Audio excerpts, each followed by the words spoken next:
Bienvenue à Brothers View, un podcast où on essaye d'apporter différentes perspectives. en gardant un point de vue biblique. Moi c'est Raphaël, et je vais jouer le rôle d'un chrétien de l'Antiquité.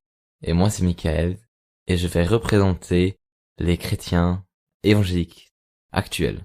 Donc, vous avez bien compris, il y aura deux positions, mais on ne va pas le faire en tant que débat, mais plutôt une discussion, où le chrétien de l'Antiquité apprend comment c'est maintenant, et puis celui de maintenant apprend comment c'était avant. Pour ma position, je vais me baser sur l'œuvre de Christoph Marchis, Das antike Christentum. Vous aurez un lien dans la description. Le christianisme antique. Voilà, pour ceux qui ne parlent pas allemand, ça s'appelle le christianisme de l'Antiquité. Et Michael, toi tu vas te baser... Sur la vérité. Amen. Et moi je vais me baser sur la vision des choses de notre église évangélique qui est liée à la fraie. Le plus possible Bien sûr. certes, il y aura un peu aussi de mon avis personnel dedans, mais j'essaye de le minimiser le plus possible, voilà. Et bien sûr, la même chose pour moi. Maintenant, on a dit que sur quoi on se base, mais la discussion ça sera autour du baptême, comme vous avez pu le lire dans le titre. Pourquoi on prend ces deux positions? Parce que l'évolution de la signification du baptême a beaucoup évolué du temps que toi tu vas représenter, le temps que moi je représente. C'est pour ça que c'est important de aussi faire comprendre aux gens, parce que ça reste, il y a des choses qui restent jusqu'à aujourd'hui. Ça, et puis Très aussi des choses qui changent. Voilà. Et donc, ce sont deux positions qu'on connaît assez bien.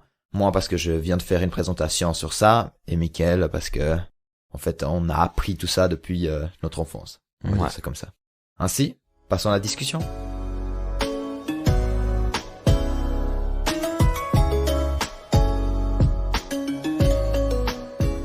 Raphaël, c'était un baptême aujourd'hui. Ah, trop bien. Mais, du coup, vous avez fêté, c'était bien, c'était... Oui, c'était incroyable, c'était 3 jeunes Mhm. qui voulaient se baptiser en du Père, du Fils et du Saint-Esprit. Ah, trop bien. Mais, du coup, ces trois jeunes, ils étaient déjà... Enfin, ils viennent d'arriver au christianisme, ou bien? Ah non, c'est un pas de foi, tu vois, c'est pas, ça ouvre pas la porte pour devenir chrétien, non, quand même pas. Pardon? Alors toi, tu crois quoi, Raphaël? C'est quoi le baptême pour toi? Enfin, le baptême, c'est le moment où, en fait, la personne devient fils de Dieu ou fille de Dieu. C'est ainsi qu'on peut, en fait, prendre cette personne dans la communauté, et c'est aussi avec ça que la personne peut partager la Sainte Seine avec nous. Enfin, la Sainte Seine, elle peut déjà la partager avant, bien... Alors, la Sainte Seine, ça dépend des situations, je pense que c'est surtout, ça dépend aussi comment on voit la Sainte Seine et qu'est-ce qu'on voit comme signe pour soi et si on se sent appelé à le faire. Ouais, mais si quelqu'un prend la Sainte Seine, il est chrétien. Oui. Alors pourquoi il se baptise pas?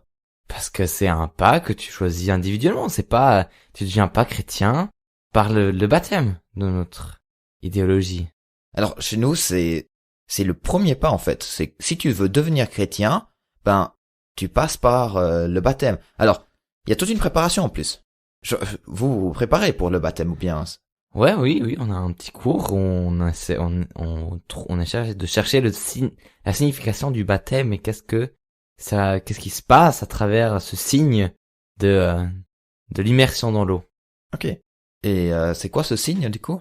Le signe, c'est une symbolique où on représente l'union du chrétien, c'est-à-dire il est déjà chrétien, dans la mort et la résurrection de Jésus-Christ.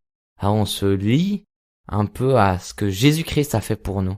Et on revit avec cette immersion, qu'on va dans l'eau, et on meurt dans cette eau, et on ressuscite quand on ressort de l'eau. Oui, exact. C'est comme Paul l'a écrit, quoi. Voilà. Je suis tout à fait d'accord. Mais, enfin, nous, on a 3 ans de préparation. C'est 3 ans où, en fait, ça s'appelle le catéchisme, où la personne peut se préparer pour le combat après le baptême. C'est une école de combat, on va dire ça comme ça. Et c'est là où, en fait, il peut apprendre à jeûner, à faire de l'aide sociale. Éventuellement, il doit aussi changer son travail, parce que nous, on est vraiment contre tout acte de guerre ou comme ça. Donc, les soldats devraient changer de travail, ou bien même un empereur, s'il se fait baptiser, c'est il devrait changer de travail. Donc, pour nous, c'est vraiment un énorme truc. 3 ans de préparation, mais enfin, vous pratiquez aussi la sainteté pendant ces jours de préparation. Alors nous, c'est des jours, hein, on parle pas de 3 ans, hein, ça dépend des églises. Chez moi, j'ai fait 2-3 soirées de préparation, puis je discutais de ça. Après, c'est vrai que je me préparais dans le sens que je vivais ma vie chrétienne et j'essayais pendant ce temps déjà, à chercher Dieu. Mais le baptême, ça m'accomplissait pas dans le sens que c'est pas au moment où je péchais plus. C'est clair, mais c'est un combat après ça. Il faut être prêt pour ce combat. Faut suivre, il faut essayer d'être le plus saint possible parce que t'es un fils de Dieu après. Après le baptême, il faudrait plus pécher. Non, alors, non, c'est qu'on a quand même encore la grâce de Jésus-Christ après, qui nous purifie à chaque fois. À chaque fois. Ah, t'as le droit de pécher après comme ça autant que tu veux. Eh ben. Au Valmond, hein. Vraiment, ouais. Mais, écoute, votre baptême, c'est quoi? Vous le faites à Pâques, ou bien? Ah non, tu peux le faire quand tu veux. Pardon? Non, mais chez nous, c'est déjà, si possible, le baptisé, il devrait jeûner 1 ou 2 jours avant son baptême. Après, on va le matin, cri du coq. Les gens, ils rentrent de l'ouest dans le bassin, nus, parce que c'est comme ça qu'on est devant Dieu, en fait. On n'a rien devant Dieu. C'est pour ça qu'on va nus dans le bassin. Après, le prêtre, il nous dit justement, il nous demande, est-ce que tu crois au Père? Et après, le baptisé, il dit, je crois. Il est plongé sous l'eau. Est-ce que tu crois au Fils? Il dit, je crois. Il est plongé dans l'eau. Est-ce que tu crois au Saint-Esprit? Il dit, je crois.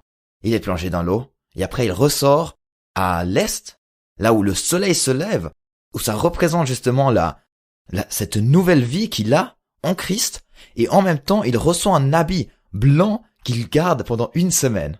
Ah, mais après, il pue. Alors, nous, on n'a pas autant d'habits, hein, juste pour te dire. Je sais pas comment vous changez d'habit, mais c'est un honneur. C'est l'habit blanc, un tout nouveau habit qu'on garde pendant 1 semaine pour montrer justement cette purification qu'on a traversée grâce à ce baptême. Alors, chez nous, tout est différent.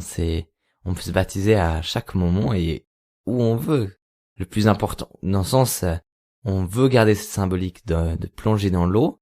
C'est-à-dire qu'on va dans une rivière, dans un lac ou dans un bassin qui est dans l'église où on prend un bassin gonflable et on plonge la personne dans cette eau. Okay, et c'est toujours habillé. Habillé, pourquoi? Parce qu'on a changé de culture, on est civilisé. Ah, ok. Pardon, civilisé. Et certes, il y a des endroits où ils portent des habits blancs pour aller dans le... Oh non, mais les habits blancs, tu les reçois après. Non, ils vont avec des habits blancs. Mais ils sont pas encore purs. Si. Parce que Jésus-Christ a versé son sang déjà avant aussi pour eux, parce qu'ils sont devenus chrétiens quand ils ont accepté Jésus-Christ dans leur cœur. Mais ils sont pas encore morts en Jésus-Christ. Non, mais ça a aucun lien avec le salut. Alors là, ouais, je crois que c'est un peu notre problème, c'est que pour nous, vraiment, c'est quand la personne devient fils et fille de Dieu. Alors non, c'est là où avant. C'est là où Dieu l'accepte dans sa famille. Jésus, il nous accepte avant qu'on se fasse baptiser. Ok. Bon. Et après, on est baptisé, et le pasteur ou la pasteur, il nous demande la confession de foi et on la confirme avec un oui et il nous baptise après au nom du Père, du Fils et du Saint-Esprit. Il nous plonge 1 fois dans le bassin. Ah, donc il dit, je te baptise au nom du Père et du Fils et après il plonge lui-même, ok. Du coup, ça ressemble assez à ce que les 12 apôtres ont écrit dans la Didaque. Quant au baptême, baptisé ainsi, après avoir proclamé tout ce qui précède, baptisé au nom du Père, du Fils, du Saint-Esprit, dans l'eau vive, ça veut dire dans une rivière. Mais si tu n'as pas d'eau vive, baptise dans une autre eau. Si tu ne peux pas baptiser dans l'eau froide, que ce soit dans l'eau chaude. Si tu n'as ni l'une ni l'autre, en quantité suffisante, verse 3 fois de l'eau sur la tête, au nom du Père, du Fils et du Saint-Esprit. Après le baptême, que celui qui administre le baptême et celui qui le reçoit se prépare par le jeûne. Et si d'autres personnes le peuvent, qu'elles fassent de même. En tout cas, tu commanderas à celui qui va être baptisé de jeûner 1 ou 2 jours auparavant. Ça ressemble un peu les bassins. Mais ton bassin, il a 8 coins? Il est octogonal?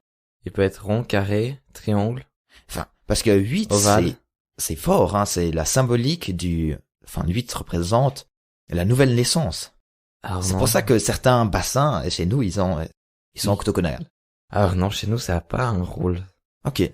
C'est vraiment, chez nous, on base sur le geste, sur la décision du cœur. Ok, ouais. On axe le baptême sur ça. Mais du coup, les enfants, vous les baptisez? Ça dépend des églises, hein, dans notre temps, mais il y a des églises qui baptisent des enfants, mais dans notre église, c'est pas commun. Ok. Parce que, justement, si tu baptises un enfant, il est accepté après dans la communauté, il est accepté en tant que fils ou fille de Dieu. En fait, t'enlèves cet enfant des griffes du mal. Alors, les enfants ne font pas justement 3 ans de catéchisme, etc. Donc, on a une version plus courte pour cela. Et c'est là où le parrain ou la marraine devient hyper important, parce que c'est le parrain ou la marraine qui est représentant ou représentante de l'enfant. Dans le sens, c'est lui ou elle qui dit « je crois » au lieu de l'enfant, pour le baptême.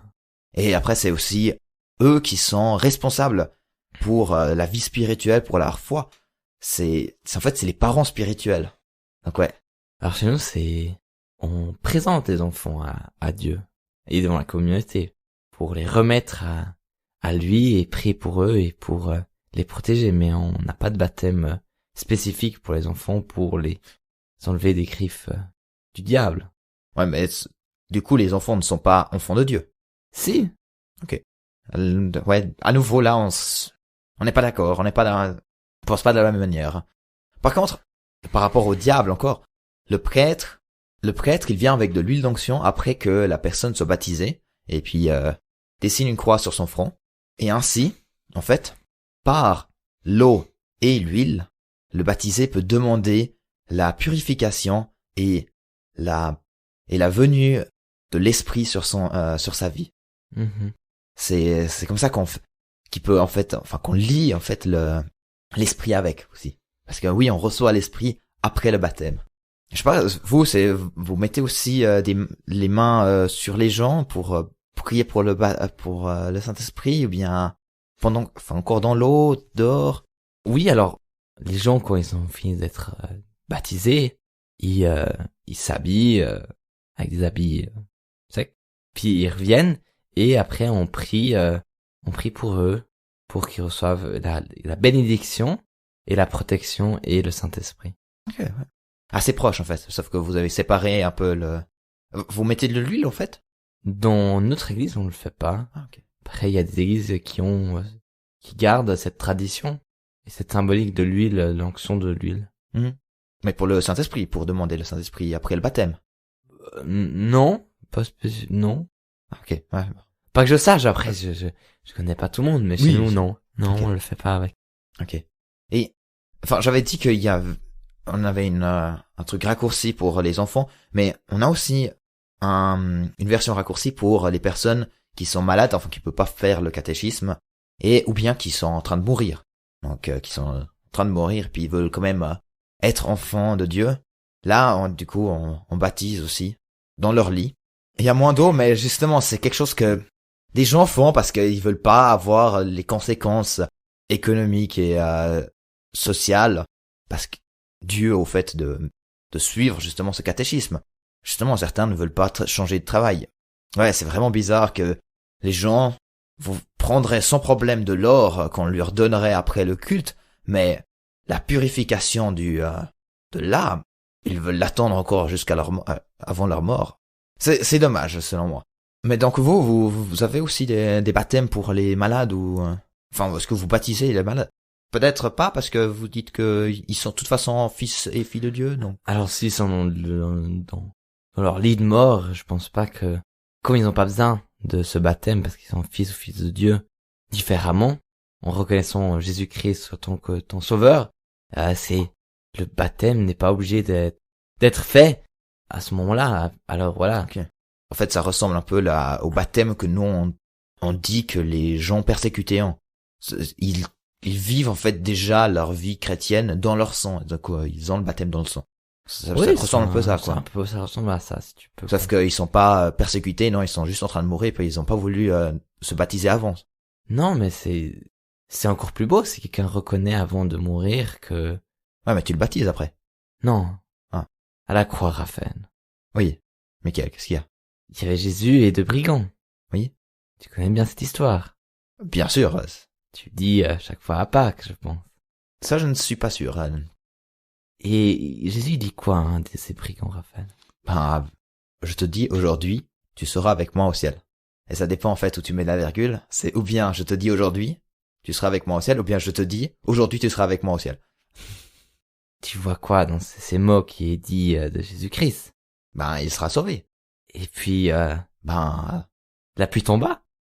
Alors, bonne question. Il faudrait que je demande à mon prêtre comment il voit la chose. Est-ce qu'il est devenu, du coup, par les mots de Christ, qui sont lumière et vie, Et vérité? et vérité, qui sont il est devenu ainsi fils de Dieu. Donc je ne sais pas, je peux pas te le répondre maintenant. Je pense que il y a sûrement quelque chose à dire. Bah, justement, il y a une différence si c'est Dieu même qui dit au brigand qu'il est sauvé, ou bien si c'est juste le prêtre qui doit justement faire la sanctification à travers le symbole de la mort de Christ. Donc voilà. Donc c'est sur cette question que j'ai à poser à mon prêtre que je vais te quitter. Merci beaucoup pour cette discussion, c'était très enrichissant. Oui. Puis Raphaël, à la fin, au fond, le plus important, c'est qu'on croie que Jésus est mort et ressuscité pour nos péchés. Oui, parce que comme Paul le dirait, si ce n'était pas le cas, notre foi est vaine. Amen. Merci d'avoir écouté. Et au prochain épisode de Brothers to you.